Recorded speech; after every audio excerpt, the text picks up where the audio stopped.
I was raised with the idea that anyone and everyone you've never physically touched is not to be trusted.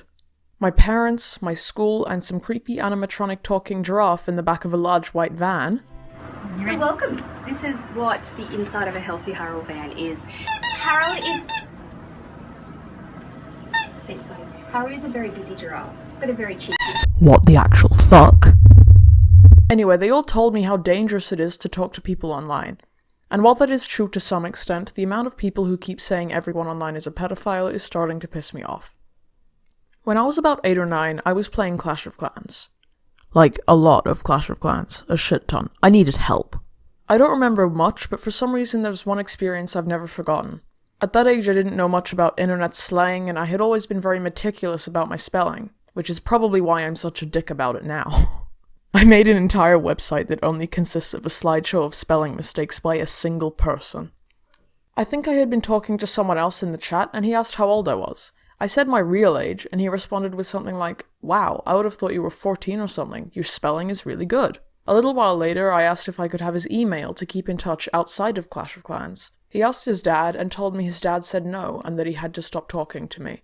I didn't understand why, and I was pretty upset. Maybe that's why I remember it so well. But now I think about it, his parents probably thought I was a 50-year-old man. There absolutely are creepy people on the internet, but the chances of meeting someone creepy are infinitely lower than the chances of making a genuine friend. When you're meeting people online, you can find people with much more in common than the people you would meet at a cafe or an office. I've made many friends online, and I can say firsthand that most of the time it's easy to feel a deeper connection to someone online than it is in person.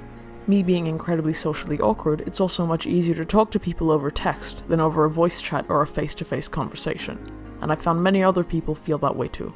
Internet friendships can count as real friendships, and just because you haven't physically seen a person doesn't mean you can't be friends or even best friends with them.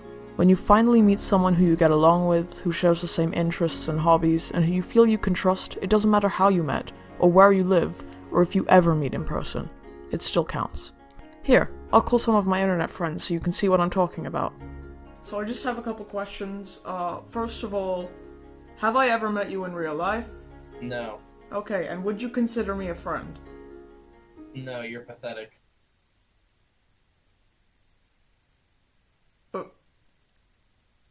Okay. Why would anyone be your friend? Good point, I don't know. How did we meet? Oh, well, yeah, I was thinking about this a while back. So I saw this Google Home, but like outside thing, if I don't remember what it was called. And so I was saying like, oh, people must have made a meme about it. So I searched up, and yours was like the second one to pop up, so I watched it and I commented on it. And then he said something about like, you've seen one of my other videos, but I don't remember that. And then I joined your Discord server or whatever. So we met online through YouTube comments because of a shitty meme I made. Yeah. Okay, so would you consider me a friend? No. You know what? Fuck you all. Love is dead and never existed. BRB killing myself.